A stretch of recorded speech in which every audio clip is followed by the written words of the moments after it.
want to jump in here, Colin? Is it time? Is there time? I don't know if there's time. It's almost 6 o'clock. Colin, say hello. Hi. Nobody can hear you. Oh, maybe they can hear you now. But... Hi. That's not funny at all.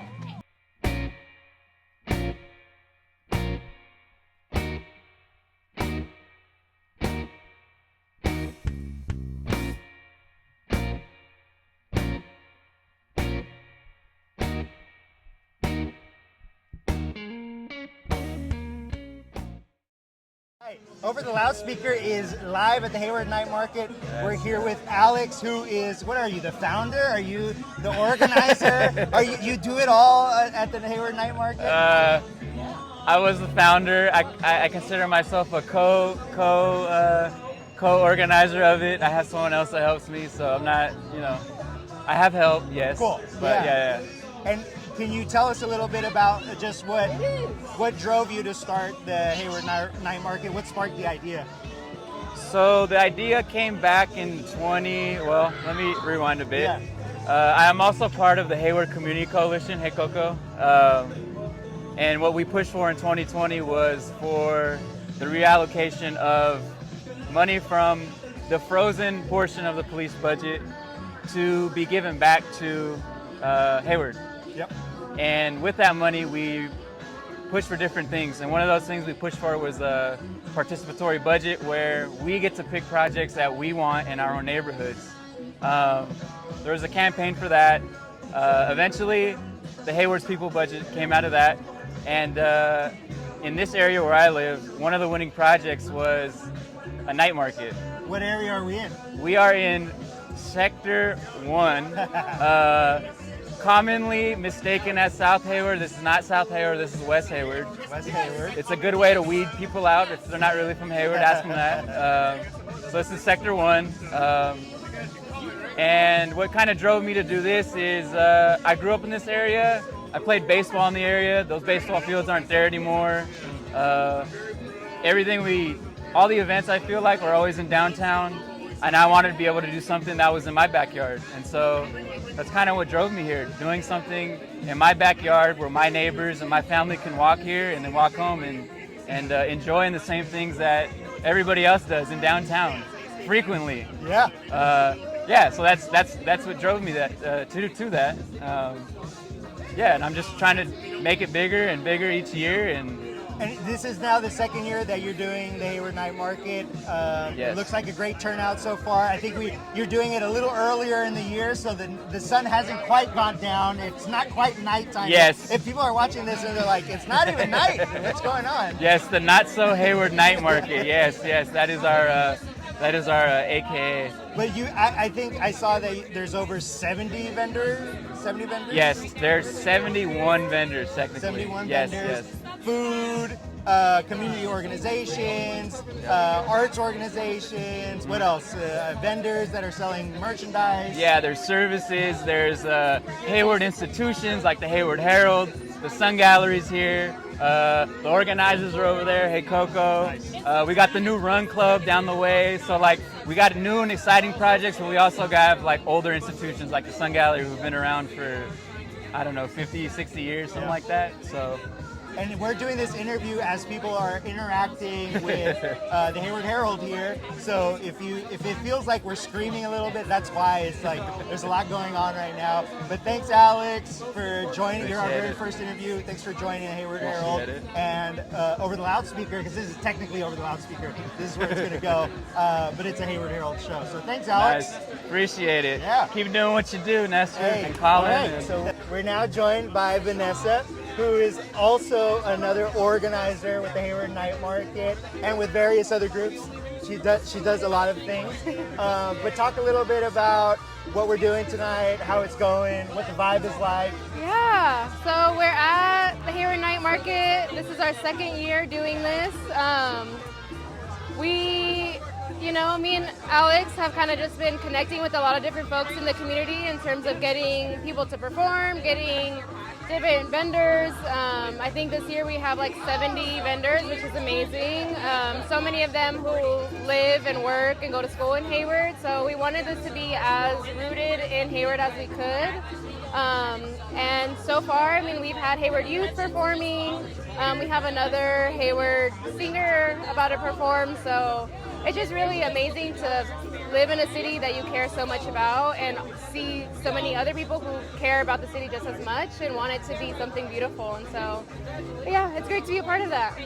There are a bunch of different food vendors. Yes. What do you recommend we check out?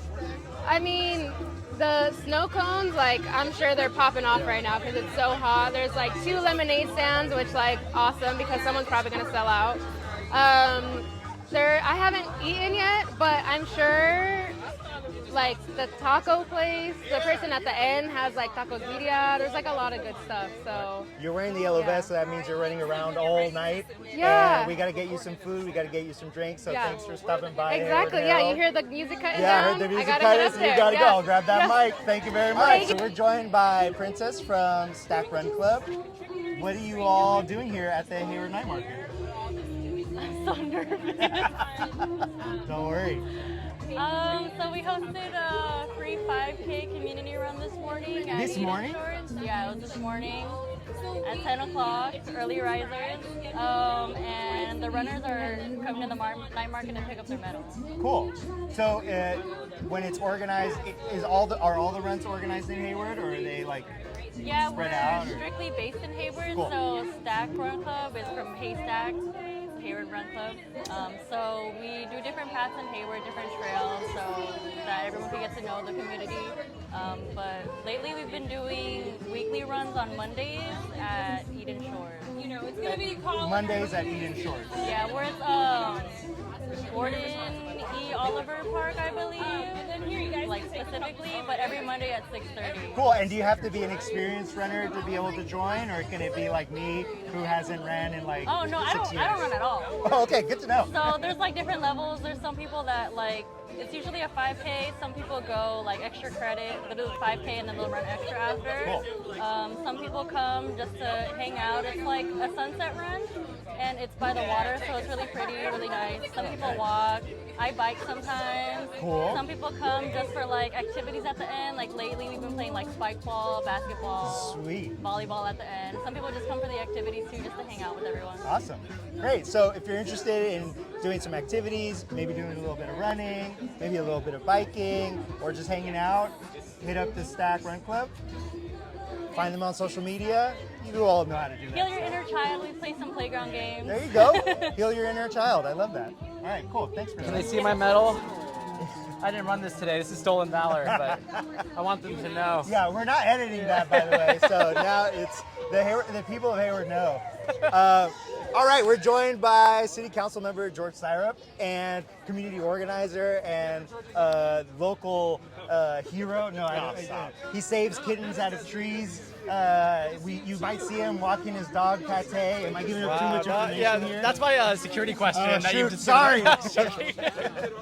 That's quite the introduction. Thank you. It's an honor to be on the podcast. I think I got to be on a guest in the first episode. You were our very first guest, and that's what got us going. And we wouldn't be where we are without. I wouldn't be here without all of you. So it's the least I can do. It's an honor to be back again on over the loudspeaker. Hey, there it is. There it is. So, what's going on tonight? Where are we at? We're at the Hayward Night Market, the second, hopefully, annual Hayward Night Market. This was a result of the People's Budget that, as you know, the Hayward Community Coalition organized around, and we were able to secure funding and put it into community hands. And this market's special because West Hayward doesn't get a lot of love. So to have an event that thousands of people are able to walk to in their own neighborhood in a part of the city that doesn't see stuff like this, it's meaningful. And all you got to do is ask some folks, and they say, I never have anything over here. I just walked over. So that's where we're at. And you passed the test because Alex, the organizer of the Hayward Night Market, said that if you ask people and they say this is South Hayward, they get it wrong. And so, true Hayward, born and raised right now, George, you just passed the test. That's only because I'm afraid of Alex. So he's trained me well. I wasn't going to come on this show and mess up this project that he helped put on. So yeah, shout out to Alex, shout out to Vanessa. They got this idea called New Hayward going on, and it's really about how do we create a new cultural wave in Hayward?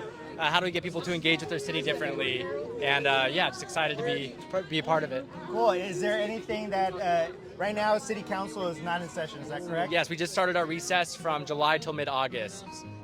So when you all start back up in mid-August, is there something that residents of Hayward should have on their radar? Should they be looking out for something that's coming? Oh man, I didn't realize I was going to have this kind of platform. All the power is rushing to my head. Over the past 2 years, I've been working with residents and community members on this policy called a rent registry. And what a rent registry is it's a database, which sounds nerdy, but without a database of renters and landlords and property managers in our city, we actually can't enforce our own housing laws that well.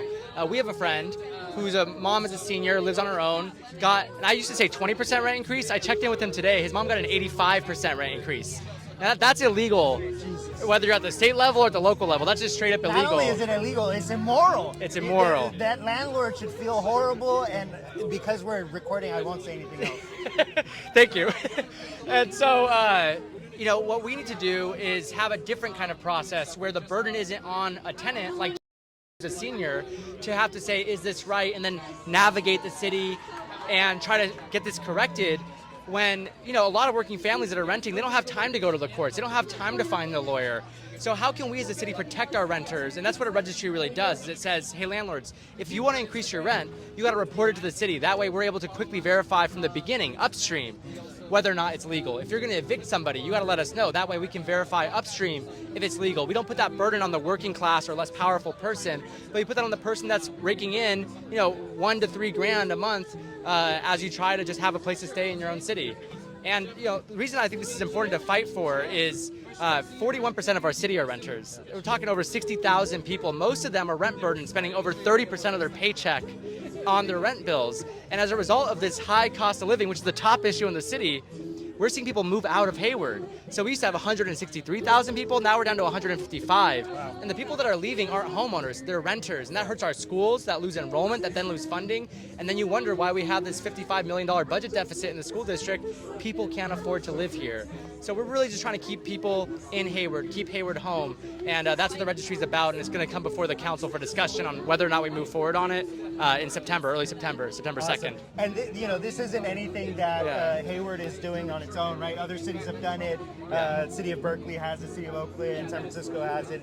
You might have Concord, Mountain View, Palo Alto. I think people get the idea that this is some kind of off-the-wall, progressive, hippy-dippy policy, and it's not. I mean, when you think of Palo Alto, or you think of Concord or Mountain View, I don't think you think of Berkeley in the same sentence as them. But the fact that they already have a registry and Hayward's behind the curve there, I just think it's time for us to catch up. It's one of the most concrete things we can do to protect almost half of our city. And when the cost of housing is our top issue, for us to not have data on how much people are paying for rent or ways to prevent illegal rent increases or unjust evictions, I just think the city could be doing a better job. And I am hopeful that my colleagues in the council will join me in helping us protect some of our most vulnerable residents, including our immigrant community who are afraid to use the legal services we already have and provide because they don't want to be deported at court. Right. So we can avoid that whole situation upstream by just making sure that we're keeping landlords accountable by registering their information with the city whenever they increase rent. Seems like a very simple, well thought out solution that sort of begins to get at the root of some of the problems around living in Hayward, or the cost of living in Hayward, I should say, not living in Hayward itself.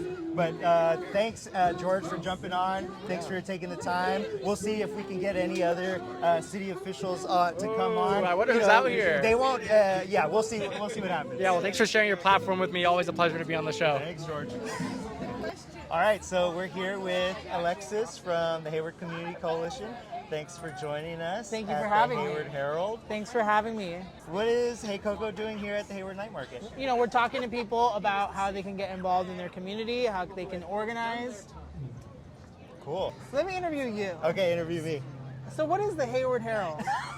The Hayward Herald is a local community journalism website, a website for journalism, you might say. Currently on Substack, and we're also on YouTube. This is actually going to go on YouTube. It's the Over the Loudspeaker show on YouTube. Okay. And we cover local city news, local city politics, exclusively Hayward. I'm trying to get Colin to go a little bit into the unincorporated area, but right now, exclusively Hayward, made by Hayward residents, for Hayward residents, and yeah, that's a little bit about That's who we are. awesome. What are you covering right now?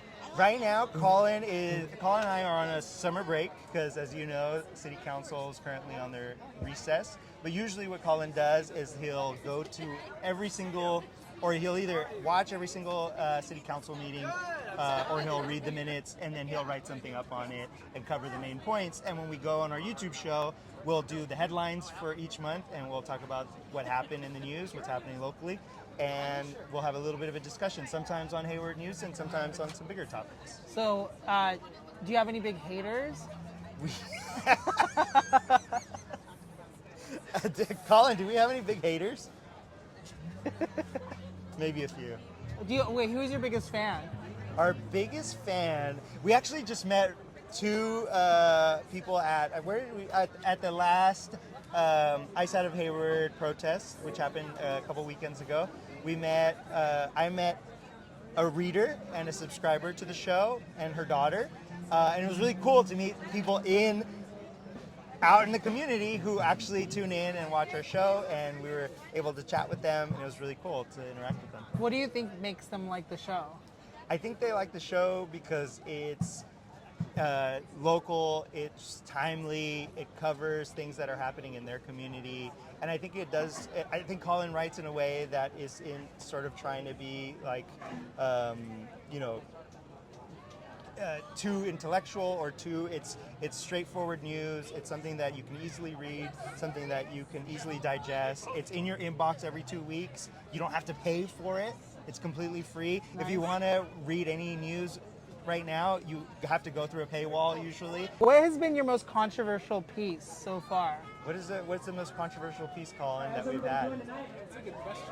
I mean, the YouTube show, there hasn't been a whole lot of pushback either. I mean, that's one of the things right now that since we're still growing our audience is that it's been really supportive, and people have been really, really kind and really nice, and they usually have only good things to say. There has been some comments around the format of the YouTube show. I think people have said like that they're maybe not so crazy about the format, and that they would rather, like, I don't know, sometimes just read the news or just receive the news in another way. So they're just not crazy about the current format of the show, but yeah. What do you think about people who say it's just another two guys with a podcast? They're right. It is just another two guys with a podcast. They're factually correct.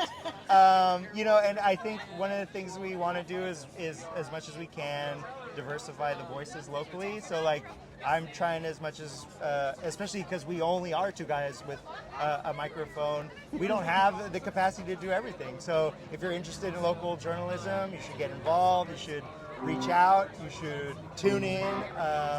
And start doing some of that. Like, I don't think none of us are